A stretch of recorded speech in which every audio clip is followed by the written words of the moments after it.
same as the fun thing you were doing last week.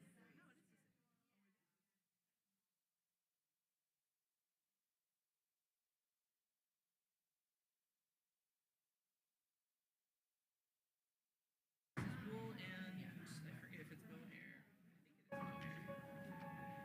And I decided to make a circular one, so I started out with round, and I kept going out to make it half. We'll see how much yarn I have. I'm kind of running out, so we'll see how much bigger it gets.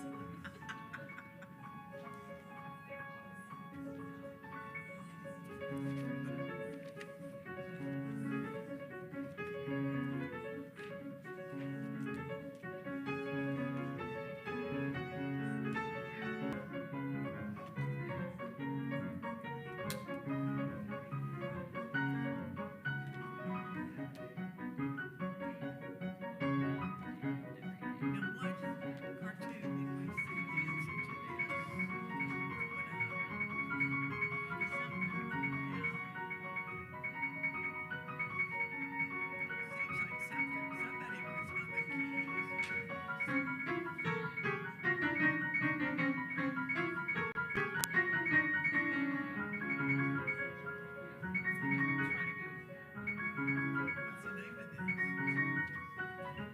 something story like some arabesque or something like that. Yeah. I know that I learned a lot of opera from Bugs Bunny.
As we begin our service today, first I'd like to welcome our guest pianist.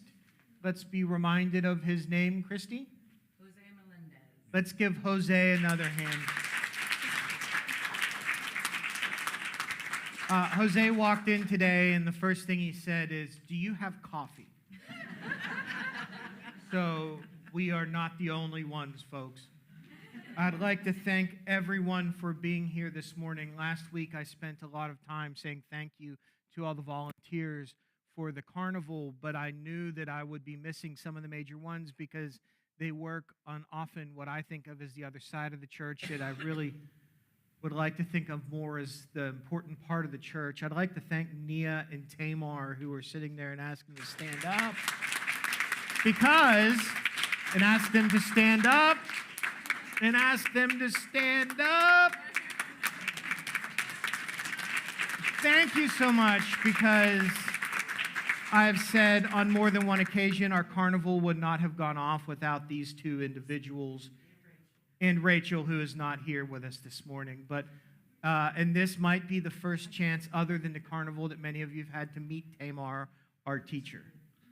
So she has been such a wonderful addition to our staff, and it really just rounds out the crew. She rounds out the crew really well. So make sure, as you reflect on those days in the carnival, that you reflect on how important these two are, and Rachel as well. But I really just wanted to highlight Nia and Tamar today and say thank you so much for the hard work you put in. And if you're new to Unitarian Universalism, one of the things I always like to say is that we're covenantal, not creedal, which to a lot of people means absolutely nothing. But what I mean by that is what we try to do is focus on our relationship above dogma, or we focus on what we do instead of what we believe. Oh, we believe very important things. That's not to say we don't. But what we focus on is what we do together. And that is something we're trying to do better with our youth. And I'm so excited you're here with us this morning. Many of you will also note I'm not robed today, and I thought summer is a special time and a very warm time. So I might set a new tradition and not necessarily robing all through summer. But don't worry, I will still be robing.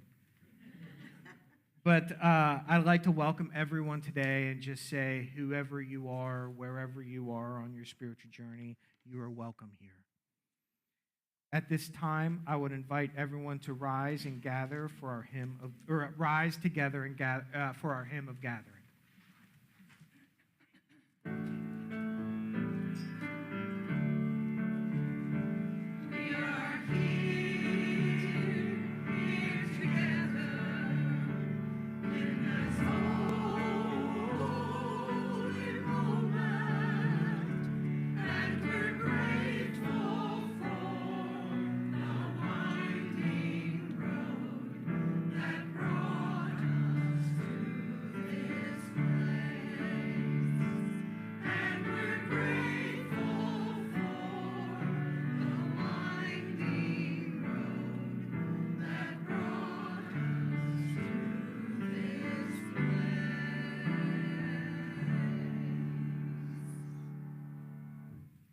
At the beginning of each service, we light a chalice and say something together. And if this sounds strange, it's because I wrote it, but I couldn't find a chalice lighting for the service I wanted to lead today, so I made one up. And that's what this one is. So if you would read with me, if it sounds a little weird, it's because I haven't worked all the kinks out yet. As the wick absorbs oil from the vessel, what we call capillary action, we provide heat. This heat converts the liquid into gas. We call this vaporization. The increasing heat causes the hydrocarbons in the fuel to break down, called pyrolysis. Now the fuel can breathe. Finally comes the exothermic reaction, and the flame bounces just above the tip of the wick. This is how we make light, and this light helps us see our path forward. You may be seated.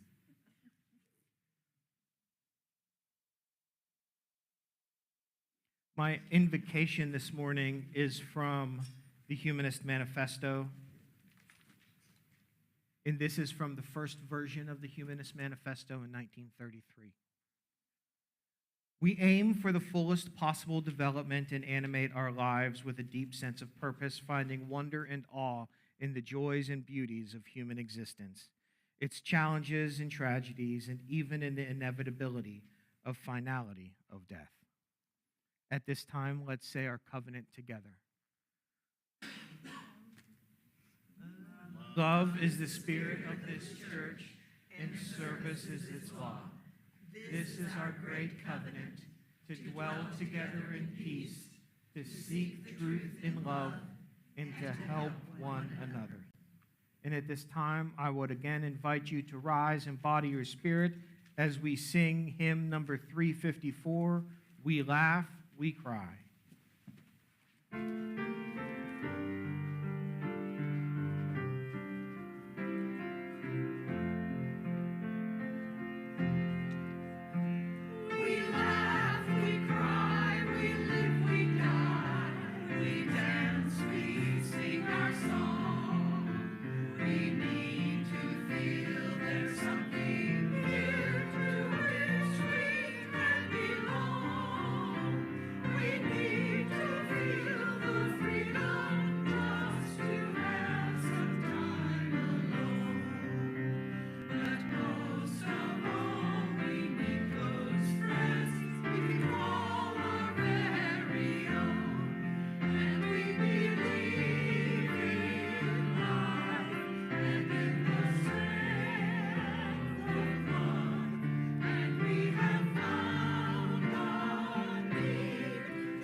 Be seated.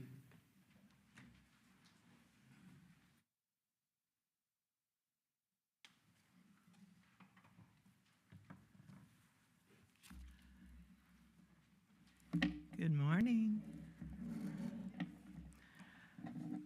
Yeah, it's August.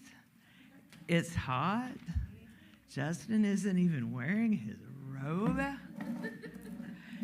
It's August. Yeah, at the end of the month, school will start, but it's pretty laid back here in August. So I have 2 announcements, which is not very many. Women of Hope is an informal group that meets once a month for a potluck dinner and conversation and an occasional program. All are welcome. In the summer, the group meets at members' homes, and this month the meeting is at the home of Diane Dudley on Thursday, August 6th.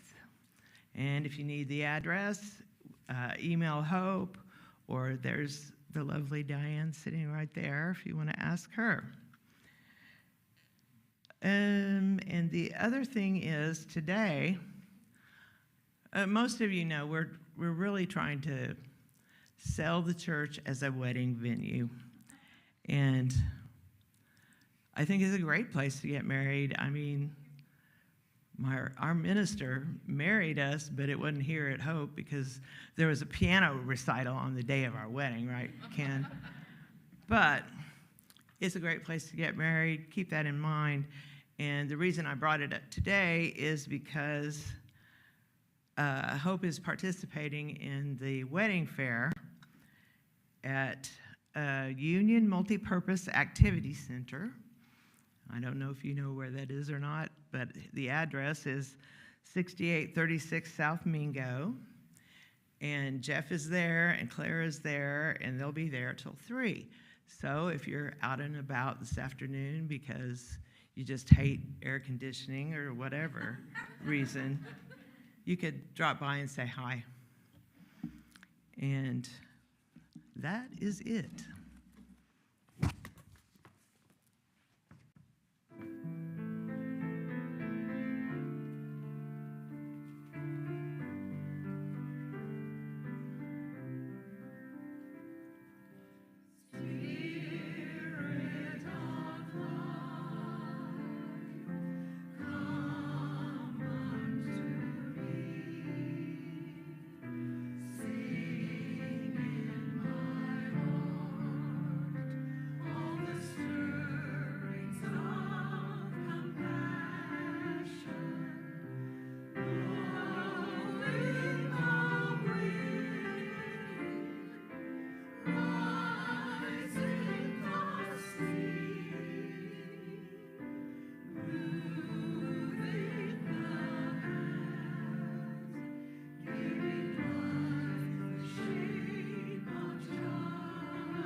Good morning, everyone. So today we're going to read The Invisible Web, a story celebrating love and universal connection by Patrice Karst and is illustrated by Joanne Lou Reitoff. The very best news ever has begun to spread all over the world. One heart at a time. Shout it out from the mountaintops. Every single one of us is connected to those we love by invisible strings. That means Giovanna and her daddy are always together, even though he moved to a new house. Omar can feel the tugs of love from his parents, even though he's living far away at school. Mr. Chang still feels Mrs. Chang close by, even though she died such a very long time ago. And you, at this very moment, may feel the string of someone close to you, even though they aren't here. You can't see it, but it's real. Our strings reach to everyone we know. They travel far and wide, to families and friends, classmates and coaches, to bus drivers and babysitters, neighbors and pets, to aunts and uncles and grandparents and grandchildren, and countless other people. And all of those people have hundreds of strings. Soaring high over rocky peaks and across the seven seas, deep into the jungles and valleys, and winding through the busiest of cities. All these strings crisscross one another and create a nest that covers the planet, interlacing us together, cradling us forever, the invisible web. The web has no borders and wraps every continent. Within it lives butterflies and flowers, starfish and seahorses, lions and ants, rivers and snowstorms, and all human beings. Giovanna, Omar, Mr. Chang, and of course, you and me too. Some say it even reaches to our ancestors and those we cherish in the beyond. One tug on a string sends love to every one of us, woven together in this divine tapestry. And that means just one good deed travels across the entire web. Everything is linked. But sometimes folks forget. When they can't feel their strings, they forget about our invisible web. And that's when strings get tangled up. Like when lonely Luisa isn't invited to sit with anyone at her school at lunchtime. Or when sad Stefano wishes his friend Marcos wasn't so bossy when they played. Or when Mrs. Patel struggles at work without help and she just wants to quit. Even violence and war can erupt when too many of us forget the web. When strings are ignored, they become weak and begin to unravel. But the more people who care for the web, the stronger it remains. The web feels like every parent since the beginning of time, holding and protecting each one of us in millions of gentle arms. What could be stronger than all those hands holding us close? So many supportive fingers can always find a way to untangle strings so that love can flow again. But it's up to every one of us to spread the word. Our time is right now. As we tell our family and friends, sisters will remind brothers, who will write to cousins, who will call their great-grandparents, who will just nod and smile as if they've always known.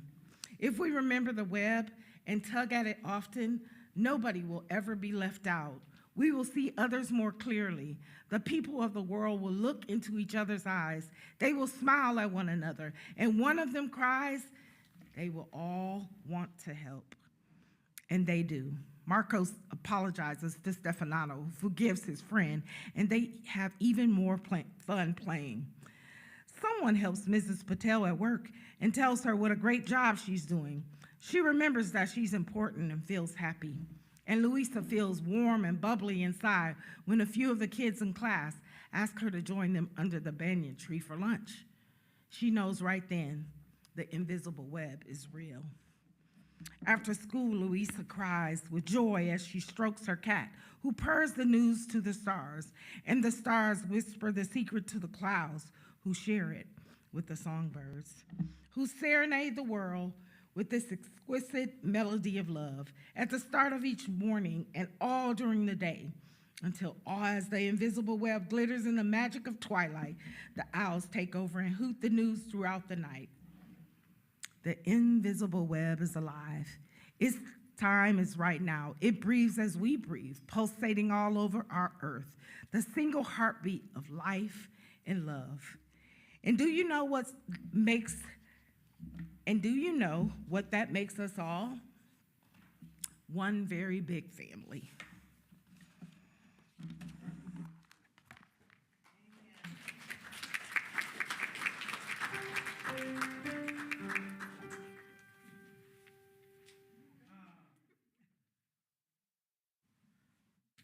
That's a great story. I wanted to take a minute for everyone to consider that web. Is that, the title of that story is An Invisible String Story, the web of... Oh, okay. That's such a good story. I think we should all own a copy of that book.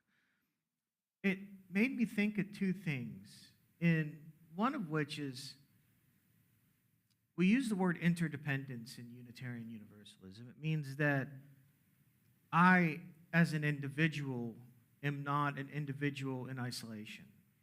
I depend on other people, and other people depend on me. In how strained those strings can get, in how much care it sometimes takes to hold those strings together. Can any of y'all think of strings that are a little tangled, maybe right now or maybe in the past, that need some work? And then the other thing that struck me was when it talked about reaching on to those who've gone on. And many of you know that my dad died recently. And I say this to y'all too. And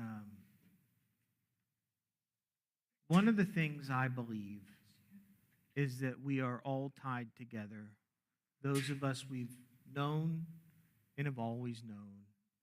And that I can still feel that web, that string reaching to my father and my grandparents, even though some people might think it's broken. Anyway, I thank you so much for that story. That I could just do a whole sermon on that, and I'm not going to, but if today's sermon wasn't already so fun, I would just riff. Thank you so much, and thank you for being with us today as we go on and go through the rest of our services, separate but holding each other together. Thank you. Now.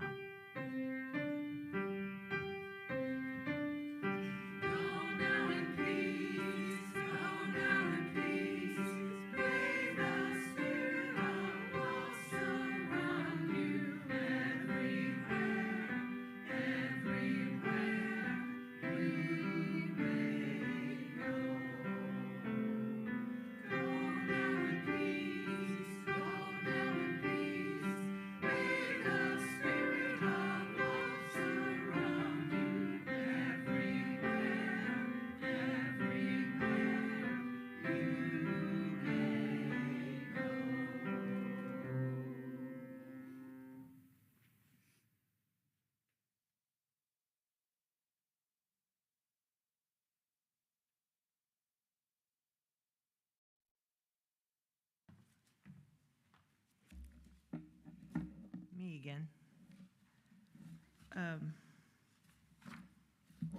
Today's reading are the main points from the Humanist Manifesto, version 3. Knowledge of the world is derived by observation, experimentation, and rational analysis. Humans are an integral part of nature, the result of unguided evolutionary change. Ethical values are derived from human need and interest as tested by experience. Life's fulfillment emerges from individual participation in the service of humane ideals. Humans are social by nature and find meaning in relationships. And finally, working to benefit society maximizes individual happiness.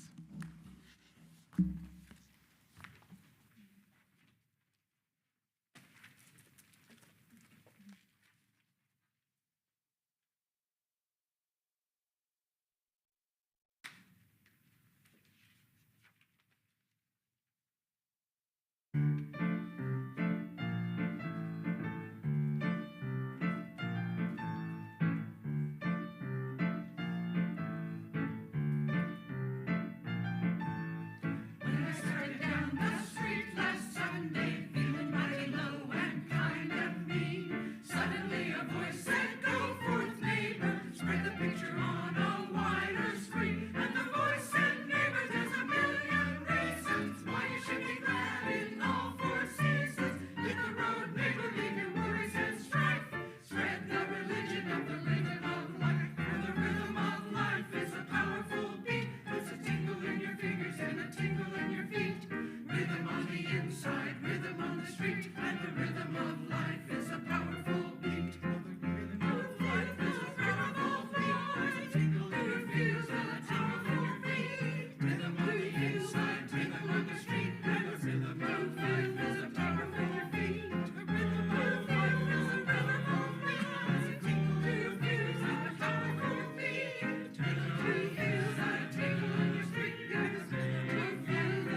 movie? The musical. The musical? Sammy Davis Jr. Sweet Charity has one of the greatest dance scenes ever. Oh, yes, the moment you walk in. Well, not even that one. The one that's the aloof in the.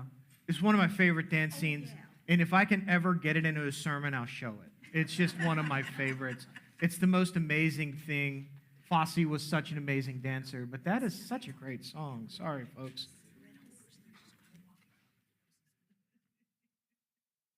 So 2 weeks ago, when I was working on my sermon for last week, I decided I would focus on simplicity. I would preach something that I knew really well, so I didn't have to do a lot of research because it was going to be the day after our carnival, and I knew I would be exhausted. I also knew my time that week would be fairly tight, so I decided to preach Unitarian and Universalist history, specifically the history of Unitarian and Universalist thought in the Christian church that led to modern Unitarian Universalism. Because I know those things. I know them pretty well, and I can just sit down and start writing about them. And for some reason, I don't know why, I started writing about Universalism of the Reformed period before I started talking about Unitarian history, which came first. As I was closing my sermon, and it was just strange, I worked backwards in time. I worked out of order. And as I was closing my sermon last Sunday, while in the pulpit, I decided exactly what I would preach this week, which would actually take a lot of research because it's not something that I knew so well. See, this week I want to talk about Unitarian Universalism as it relates with the humanist movement of the early 20th century. Sounds exciting, doesn't it? No, it is. It's going to be. The funny thing is, I've been preaching history out of order, which this is the first thing you've got to understand, so it'll make more sense next week. I started with the Reformation. I worked backwards to the church fathers. And this week I'm presenting about humanism, leaving out an important missing link in our theological evolution. Next week I'll talk about that missing link. Because we didn't just go from Christian Unitarianism and Christian Universalism to religious and secular humanism and atheism and deism. But like I said, that story's for next week. Now, before I start, I wanted to, for the uninitiated, sort of define what humanism is. And sadly, I can't just point to a simple definition, because the definition of humanism has changed and evolved over the years, which means definitions may vary. Because the way we define humanism in 2026 is different from its description almost 100 years ago in 1933, which not completely 100 years, when the Humanist Manifesto was first written, which oddly enough is a very humanist thing. To keep it simple, I'll say this. Humanism as a philosophy is tied to the central idea that all human beings have agency. In the modern era, this is often interpreted in a non-theist way and rooted in naturalism and rationalism, though historically it did not live in a fully, let's say, theistic realm. In those days, they even used the term religious humanism because at the time, secularism wasn't popular, as common, or necessarily even safe. But humanism has been evolving for many years. In some ways, humanism, like democracy, is a gift to us from ancient Greece. But it wasn't until the Renaissance, especially in Italy and France, that the idea would begin to take root, gaining speed with the Enlightenment. By the age of Enlightenment, many humanist scholars were beginning to argue that rationality might even overtake theism as a moral guide. Atheism as an idea was in its infancy. Even rationalists would often consider themselves minimally deists. Quick definition. Deism is the idea that God is non-interventionist. that God may have kicked off the universe, then quickly moved on and stopped paying attention to it. This means that the world would continue to soldier on as it was created to do, meaning philosophers could engage a certain kind of naturalism, the idea that the world worked through a basic set of rules. One good example of a deist is a fellow named Gottfried Leibniz. Does anybody know that name? It's a great name to know, though. No mathematicians in the audience. Makes me miss Anne. Leibniz developed a mathematical concept called calculus, independently from Isaac Newton. So they did it at the same time, and Leibniz's direction was a little different than Newton's. But then there are some other good examples of deists, including George Washington, Ben Franklin, Thomas Paine, Thomas Jefferson, James Madison, and Abraham Lincoln. See, deism was a theology that held very high regard to humanity and understood that if this world was going to change, it was because humans were going to do the changing.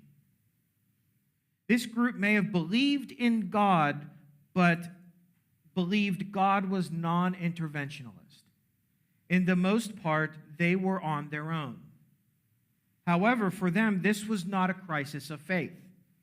They would have believed that God had created them with all the tools necessary to create an equitable and moral society. Of the people I listed, most of them would also be considered at least to lean humanist, if not consider themselves so. I must also note that many of the people listed above were also Unitarian or Unitarian leaning. And there is an important reason for that. It is that by this time, Unitarian history, much of what was considered humanist history, rationalist or naturalist, and was also Unitarian Universalist. My point is, we were traveling along the same road. It's like a highway that has multiple names. So we can't talk about our history if we don't talk about humanism and humanist history, because there was considerable crossover in the Venn diagram. Everyone know Venn diagram? One circle with an interlocking part. Well, this Venn diagram was almost just one circle.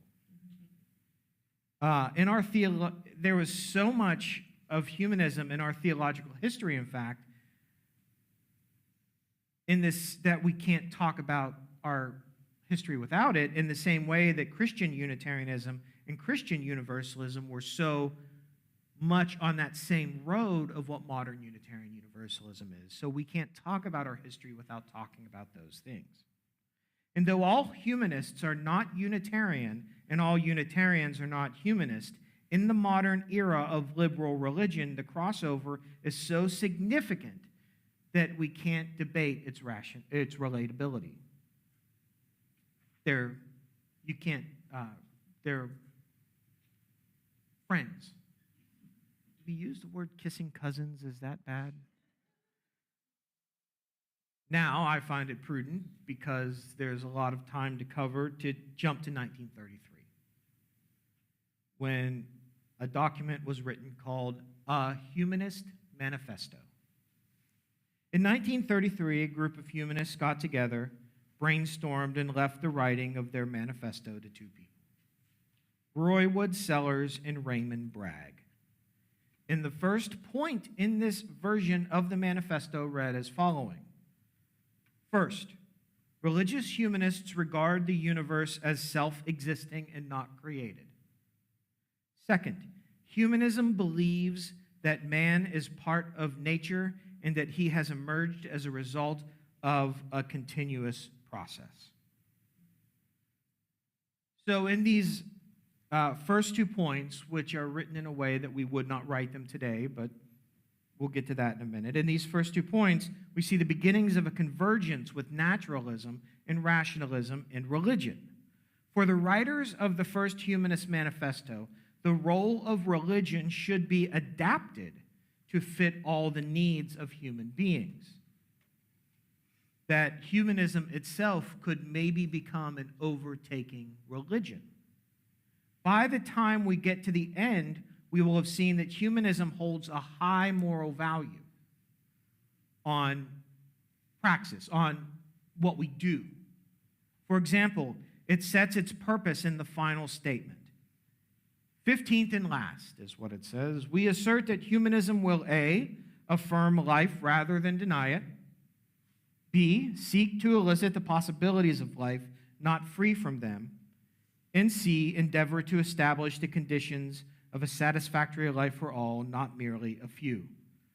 By this positive moral and intention, humanism will be guided, and from this perspective and alignment, the techniques and efforts of humanism will flow. If you're not careful, this final statement can be confused for a Unitarian Universalist concept, and there's a reason for that. Though the manifesto represents the ideas and ideals of many people, as I said before, it was primarily written by two, Roywood Sellers and Raymond Bragg. Bragg, a Unitarian minister, and Sellers, a philosopher that was also a Unitarian who belonged to the church where Raymond Bragg was the reverend. There are 34 signatures at the bottom of the document titled A Humanist Manifesto. 15 of the 34 signatures are by Unitarian ministers or Unitarian members, and one is a Universalist minister. That is just under half the signers of this historic document. We are, in fact, the most represented organization in relation to this document. In the years to follow, humanity would begin to come to grips with racism and Nazism. The women's movement would expand, and the distance between rationalism and various religious organizations would widen. For example, the original authors and many of the signers believed that religious humanism would become itself like a new religion of the rational mind. When we read history, we can see this was not the case. So the manifesto had to adapt, and there was enough change that had taken place that it was easier to start over and write a new document than make simple edits, which brings us to 1973 in A Humanist Manifesto Part 2. Throw a tagline in. That would be so much better if they had a tagline, but they didn't do it. It begins by first articulating its relationship to religion, since that was so important in the first document. It says, first, in the best sense, religion may inspire dedication to the highest ethical ideals. The cultivation of moral devotion and creative imagination is expression of the genuine spiritual experience and aspiration. We believe, however, that traditional dogmatic or authoritarian religions that place revelation, God, ritual, or creed above human needs and experience do a disservice to the human species. I think this statement creates a very approachable stance. Myself, especially for Unitarian Universalists who articulate something very similar. The document would go on to say in the same section, we appreciate the needs to preserve the best ethical teachings and religious traditions of humankind, many of which we share in common. But we reject those features of traditional religious morality and deny humans a full appreciation of their own potentialities and responsibility. See, we see this document move away from religious humanism to secular humanism, though I believe it would be too far to say that the document itself is anti-religious. It, however, is very anti-certain kinds of religion. For humanists who are reflected in this document, mutuality is very important. So the concepts of religion that are coercive are highly discouraged. There are direct statements that mention that we don't really deal with the hell thing. That's not us, because that's highly coercive. It also highlights the societal need that all persons must be educated equally and freely, and that all people are deserving of an education. And this is 1973. And though enshrining the rights of the individual, which should not be trampled, it is balanced with the needs of the world community. At this time, the humanists in the United States started looking out to the world community. This document seems to articulate that individuality must be protected, but one cannot, through their individuality, oppress others. There were initially 122 signers of the document. Somewhere near 20 to 30% of those signers were Unitarian Universalists. After that, the document was circulated, and any who wished were allowed to sign on at the end, one of which was Sellers, one of the original authors of the first manifesto. Also a Unitarian Universalist, or a Unitarian. Yeah, and Unitarian Universalist, it was 73. In 2003, it was time again for the American Humanist Society to release the new Humanist Manifesto, this time titled Humanism and Its Aspirations. This one's got a tagline. Humanist Manifesto, Part 3, a successor to the Humanist Manifesto of 1933. One would note that though the first manifesto, written in 1933, was by no means a novel, it was also not short, especially for a document that was supposed to be broken down into bullet points. The 1973 version was also not short, in fact, was even longer, though making important changes. Third document went another way. It went the other way. It was nice, short, and concise. In fact, I could have had the entire reading done today. The percentage of Unitarian Universalists signing and working on the document decreased in this 2003 version, but not necessarily by the number. The fact is, the American Human Society is riddled with Unitarian Universalists, and many of them helped write this document, and many more signed it, which is why in many places the language seems a little familiar, like humans are social by nature and find meaning in relationships. Humanists long for and strive towards a world of mutual care and concern, free of cruelty and its consequences, where differences are resolved cooperatively without resorting to violence. The joining of individuality with interdependence enriches our lives, encourages us to enrich the lives of others, and inspires hope of attaining peace, justice, and opportunity for all. What I want to point out is that term interdependence. It's subtle in this paragraph, but the connection's there. Sure, we don't own the term. Unitarian Universalists do not own interdependence. Well, we were talking about it before the humanists were. In 1985, the version of the Seven Principles, Unitarian Universalism, seems to have a little in common.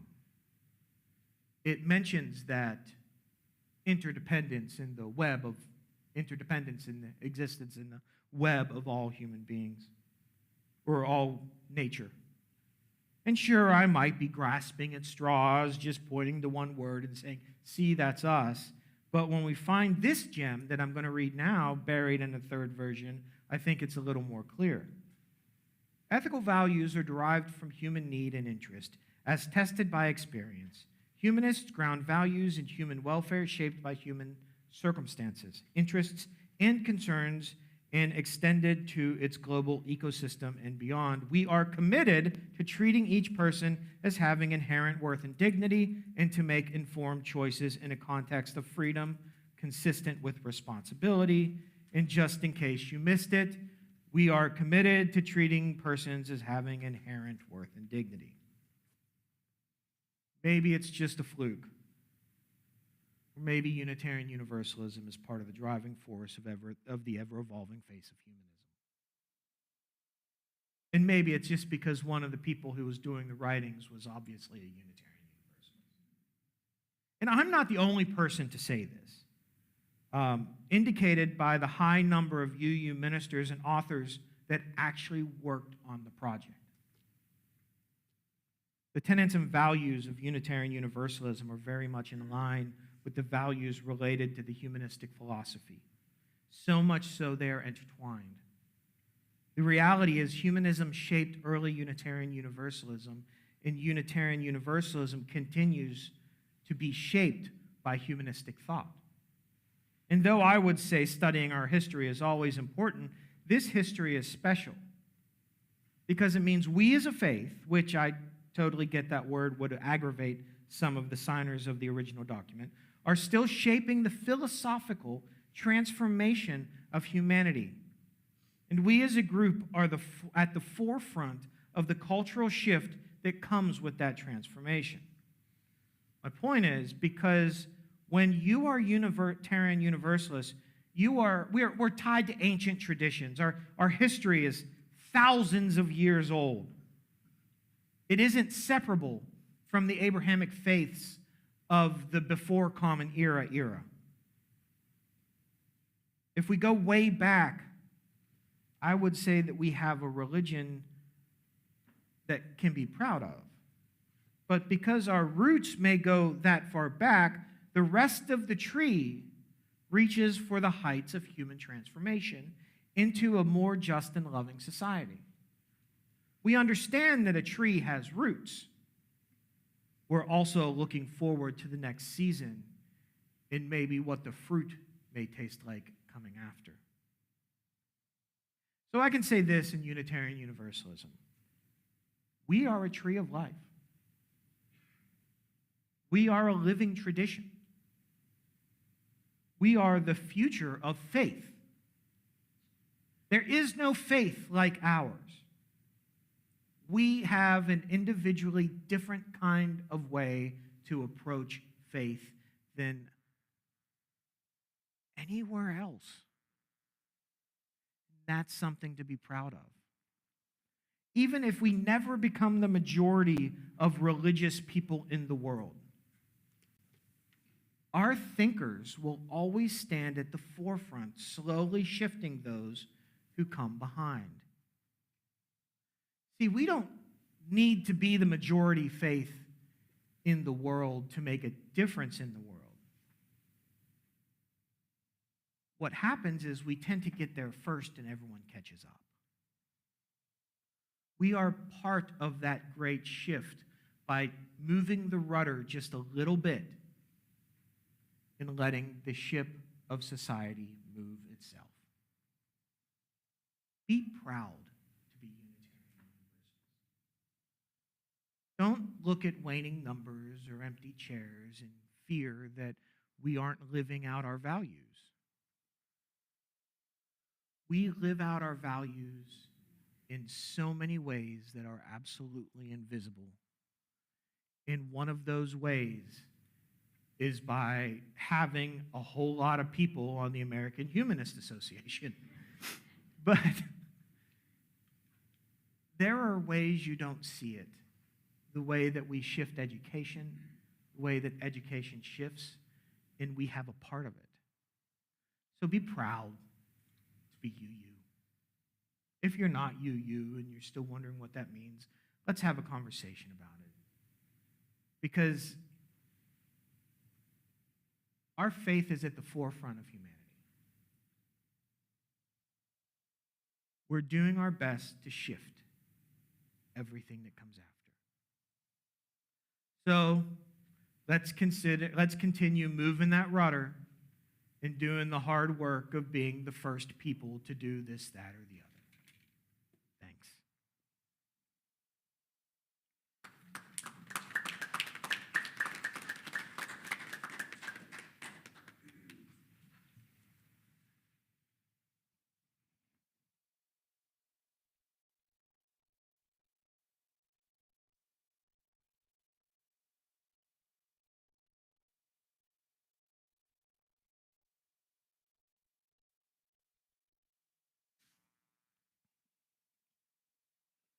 Our offertory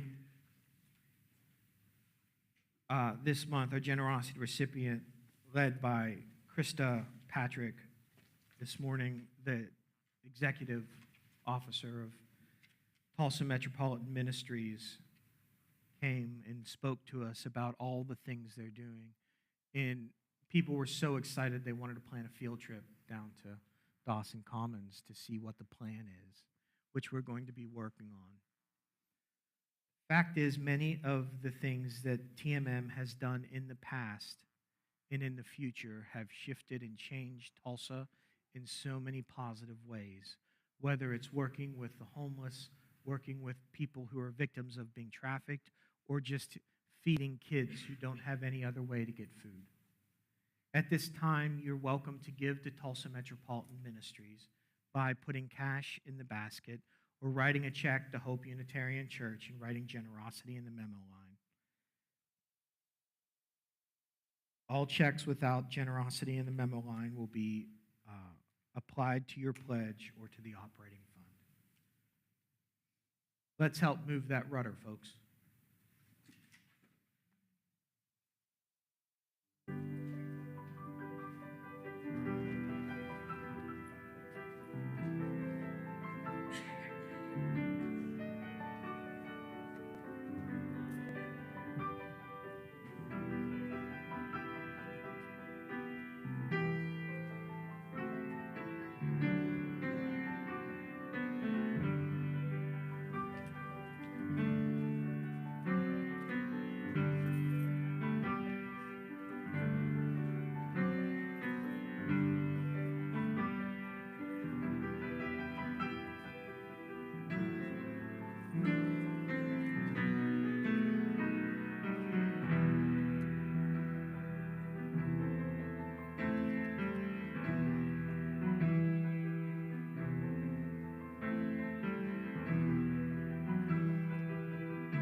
I don't have the offertory response in front of me, so if you could read it from the. Built on foundations we did not lay. We warm ourselves at fires we did not light. We sit in the shade of trees we did not plant. We drink from wells we did not dig. We profit from persons we did not know. We are ever bound in community.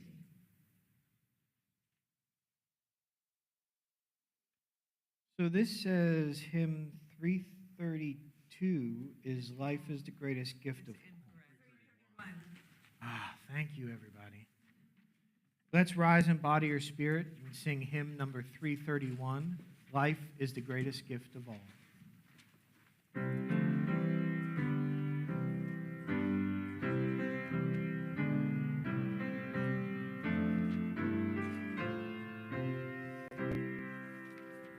Life is the greatest gift of all the riches on this earth. Life and its creatures, great and small, of high and lowly birth. So treasure it and measure it with deeds of shining worth. Mine is the brightest gift of all. Its thought will bear your Mars. It seeks creation's hidden plan. Its breast surmounts all bars. It reads the wind. It shakes the storm. It weighs the outmost stars. We are of life, its shining gift, a measure of all things. Up from the dust our temples lift, our vision soars on wings. For seed and root, for flowering fruit, our grateful spirit sings. And let's say our extinguishing of the chalice together. Extinguish this flame, but not the light of truth, the warmth of community, or the fire of commitment. These we carry in our hearts until we are together again. When we look at our history, it's easy to say, well, we used to be that, but we're not that anymore. But I don't like to think of it that way. I like to think that we have access to this wide swath of world history. And we are not, though we're rooted in that, we're not tied down by it. In that we have all of what's coming in front of us as well. So we don't, one of our core values is transformation. In Unitarian Universalism, we don't stay what we are. We are always looking to become the next thing necessary. So let's move that rudder.